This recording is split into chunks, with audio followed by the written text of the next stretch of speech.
In that instant, Yujin-ho's cold-hardened expression melted away completely. Grabbing his phone, Yujin-ho urgently shouted, "Suho, where are you right now? Pick up the phone. The phone. Sir, you need to press the call button first." Seeing him return to his usual self, the secretary let out a sigh of relief. Why is Uncle suddenly calling me? Having safely emerged from the Pyeongtaek dungeon and taking a break, Suho was puzzled by the sudden call from his uncle. He had only sent a casual text about a minor paperwork issue, something that would typically be handled by the secretary. So why was his uncle calling him directly? "Suho, how's the hunter work going? No special incidents or anything, right?" But when he answered the call, a calm, mature, and serious voice came from the other end. "Yes, uncle. There was a minor issue, but I managed to sort it out and get out." "Oh, a minor issue, huh? Well, that's very fortunate." Was it just his imagination, or did his uncle's tone sound a bit awkward? "Is something wrong on your end, uncle?" "Me? What could possibly be wrong with me? I'm perfectly fine." "Fine?" From Suho's perspective, unable to grasp the situation, he could only feel confused. Maybe it really was just a casual check-in call with no particular purpose. But just before hanging up, Yujin-ho casually added one more thing after repeatedly confirming Suho's well-being. "Oh, by the way, you'll probably get a call from the Hunmu Guild soon. I'll let you handle most of it, so negotiate well." As soon as the call with Yujin-ho ended, almost simultaneously, a call came from the Hunmu Guild. The moment Suho pressed the answer button, an unknown voice boomed loudly through the phone. "We're truly sorry, Hunter Sung Suho." Wondering what this was about, Suho finally recalled the face of manager Lee Young-ho, whom he'd encountered just before entering the demon realm. "Oh right, I completely forgot about that guy. He fought me and ended up getting killed by demons, didn't he?" The battle in the demon realm had dragged on for a while, so Suho had entirely forgotten about Lee Young-ho. The Hunmu Guild's manager had stormed in with a menacing group of second-rate hunters to sabotage him. With a nostalgic expression, Suho fondly remembered him. He was quite useful as a shadow soldier. Thanks to him, I took care of the demons pretty well. I hope he's gone to a better place now. Suho briefly offered a silent prayer for manager Lee Young-ho, who had been killed by demons, turned into a shadow soldier, and now returned to nothingness. He had no idea what Yu Jin-ho had said to them, but the Hunmu Guild was apologizing profusely without even bothering to explain the situation. "If it's not too much trouble, we'd like to meet you in person to formally apologize. Would that be all right?" Meet in person? At that moment, Im Dokyun, who had been eavesdropping on Suho's conversation with perked ears, flashed a determined look and began nodding vigorously. "Absolutely. Meet them. Say yes." "All right, sure." Overwhelmed by the intense pressure, Suho had no choice but to nod in agreement. "We're truly sorry." Before Suho and Im Dokyun stood the Hunmu Guild's headquarters chief, bowing at a perfect 90-degree angle. "While it's true that our employee acted recklessly, the responsibility lies with us at the Hunmu Guild for failing to manage our staff properly. We're deeply sorry, Hunter Sung Suho." "Do you think an apology with just words holds any value?" In front of him, Im Dokyun sat with his legs crossed, exuding an air of haughty confidence. With a wink directed at Suho, he signaled that he'd take charge of this. Suho could only let out a wry chuckle. Despite his seemingly clueless demeanor, Im Dokyun was no slouch. He was Suho's direct senior, having graduated at the top of his class from Korea University's prestigious painting department, the best art school in the country. He'd even earned a master's degree and worked as a teaching assistant in the department. In other words, his people skills are maxed out. Being a teaching assistant meant he was seasoned in dealing with lofty professors, while also adept at managing students, a middle management role that required surviving the pressures from both above and below. However, the Hunmu Guild's headquarters chief standing before them was someone Im Dokyun wouldn't normally dare to meet under usual circumstances. But right now, he's our precious little pawn.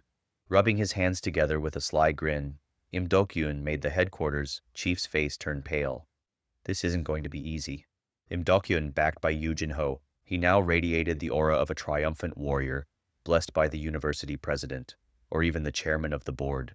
"Now, headquarters chief, you acknowledge that the third dungeon in Pyeongtaek was reserved by us first, correct?" "Yes." "And you also acknowledge that the large guild Hunmu tried to unilaterally take it from small-time hunters like us?"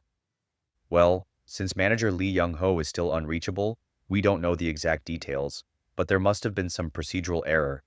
Of course, it could have been a mistake. That's why I went ahead and obtained the CCTV footage from in front of the Pyeongtaek dungeon."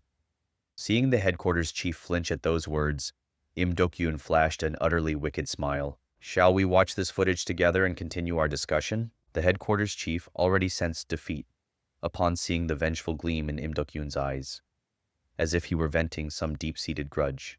I'm going to get fleeced hard. What on earth did Lee Young-ho do to this guy to make him so furious? But he could never have imagined. The one who had actually tormented Im Dokyun until moments ago wasn't Lee Young-ho.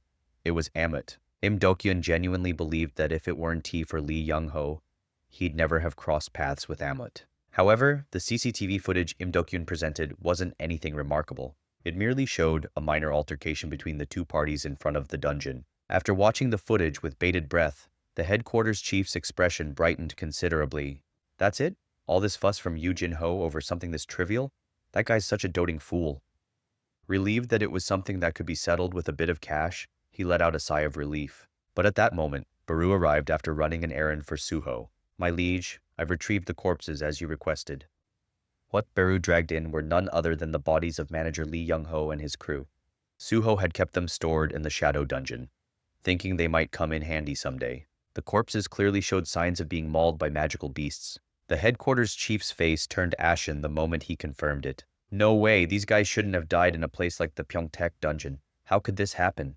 Of course, it wouldn't have happened under normal circumstances. Unfortunately, they got ambushed by beasts while trying to attack us.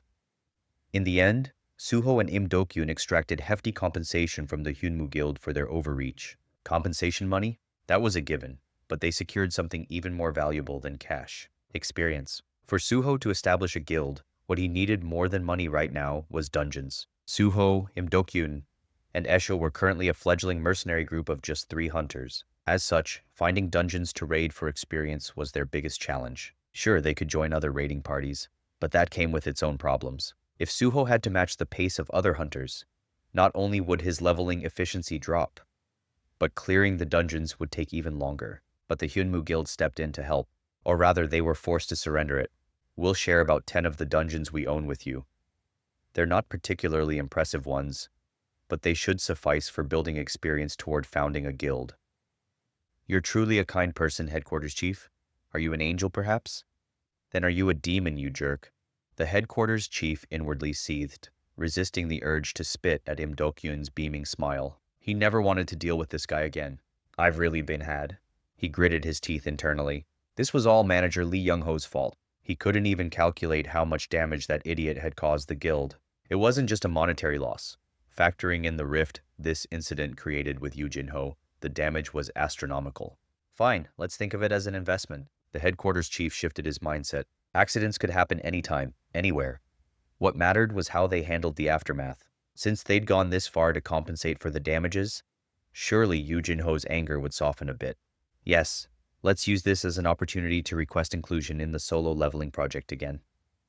With that thought, after wrapping up the compensation details, the headquarters chief subtly addressed Suho. We deeply regret this incident. Beyond this compensation, we'd like to offer Hunter Sung Suho our assistance moving forward. Please feel free to contact us anytime.